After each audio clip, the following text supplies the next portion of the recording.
Let me tell you guys, learning Igbo or teaching Igbo is not that easy. Yes. What is the motivation behind it? Yes. The motivation behind this Igbo thing I'm doing is I'm living in this part of the world where if I don't teach my kids Igbo and if my husband does not do it, nobody's gonna teach them, right? And I really don't find it easy to do. People that grew up around my age, my friend, my sets, 042, people that grew up with me knows that there's no how you speak entirely Igbo without adding it in English.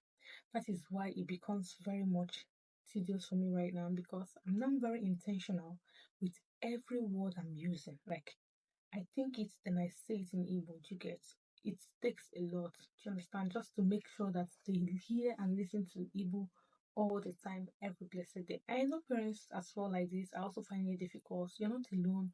I'm here with you, and that is why I started posting these videos here. Probably when my daughter is of, a bit like 9, 8, I can give her assignments. Go and watch my videos, learn things, come back and tell me what you learned and I'll give you what you want, that kind of thing. And that was the inspiration of my YouTube channel as well on Igbo language, okay?